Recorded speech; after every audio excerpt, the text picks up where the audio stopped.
guys, this tutorial was kind of offered slash requested. It's for an icon, but it's very kind of labor intensive, especially depending on the picture you choose. So I'm kind of going to break it down into two steps. One is extracting, which is this video, and then one is making the actual icon, which will be like a 3-minute video. This one is the most labor intensive one. Alright, some things for you to know is that I'm using a program that kind of makes my computer run slow, but the only thing I have that's open that is not for this is my iTunes, which I always have on because it's great for inspiration. The other thing for you to know is actually with my iTunes I have this, it's called Control Tunes, I think. And it'll bring up this box here, I'll show you.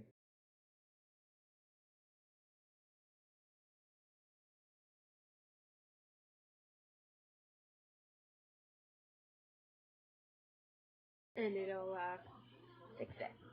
And so you guys can see and you won't miss anything.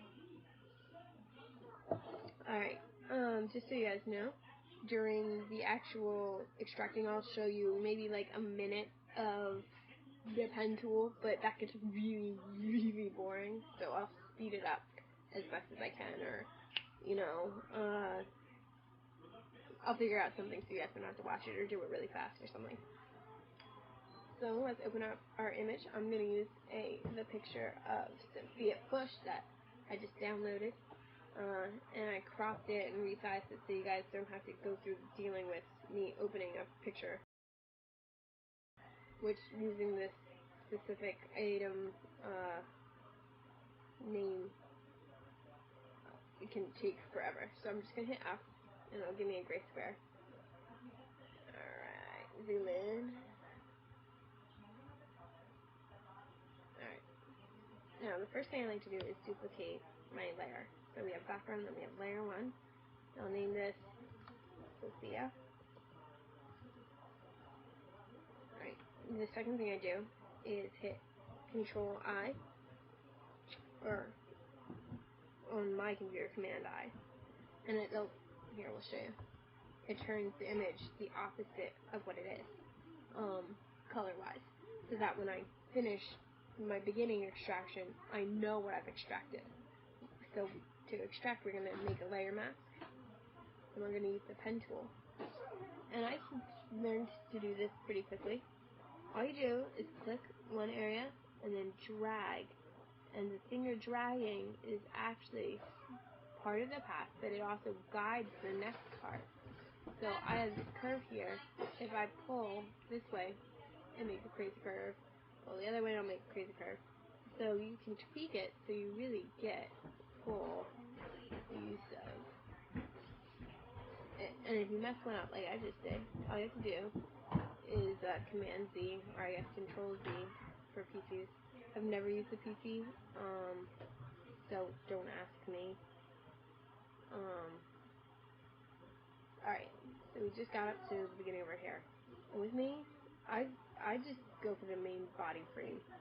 So we'll just go around the main hair direction of the,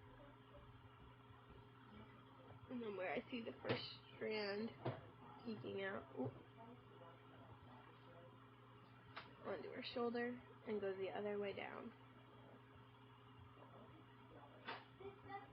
Body, and just I'm sorry, I'm like choking on my own throat here. All you're gonna do is, while you're still on the pen tool, hit Control and click. That's for Mac, I guess for a PC it would be right click, and go to Fill Path.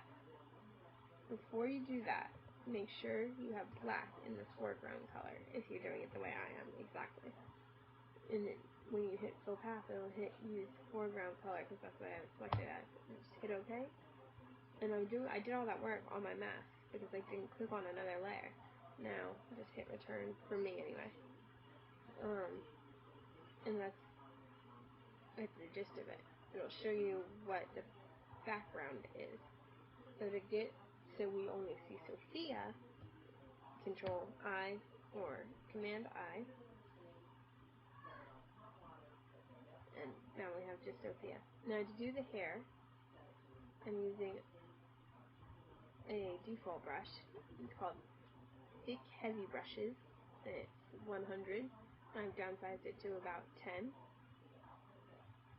Alright, remember, black,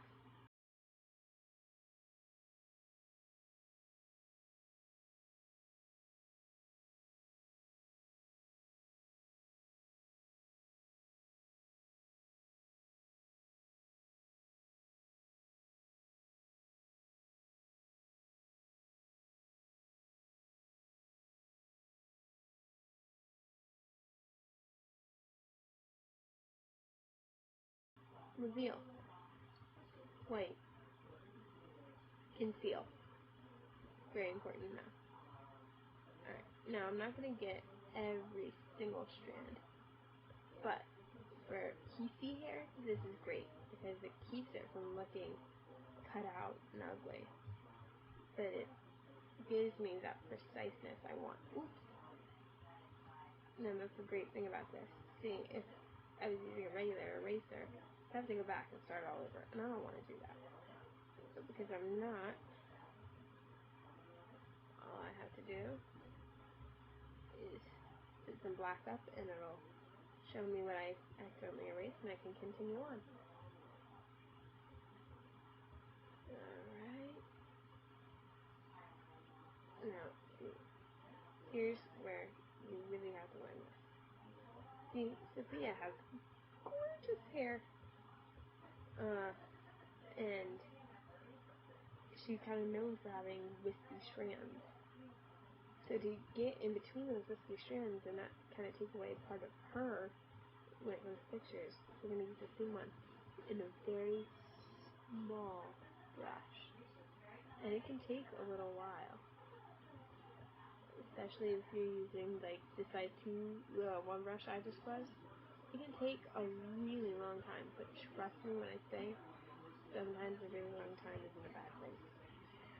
I'm just going to click out and see what exactly I just deleted. Alright, you see? Now, the reason I like using this brush is because it's big, it's circular, so it's really easy to use, especially since I started off with this deleting thing just using regular old eraser, round eraser brush.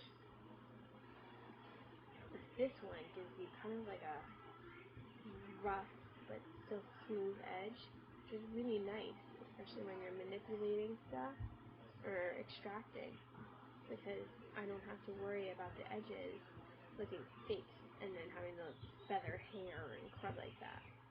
The hair's already feathered. Oops. So hopefully I can finish this up quickly.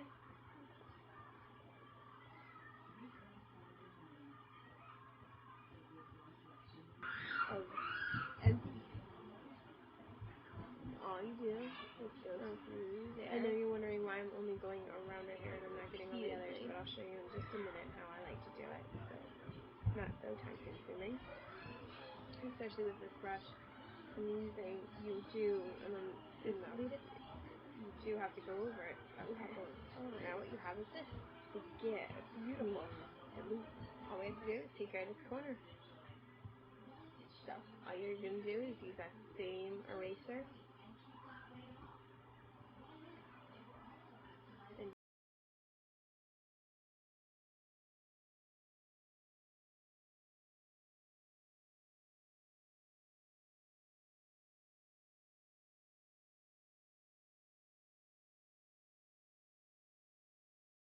that is how you extract now to simply make it that way forever. Hit apply layer mask, you're done. Alright, that is video number 1. I'll meet you back in just a few minutes, hopefully, if you got the time, to show you how to finish off the icon.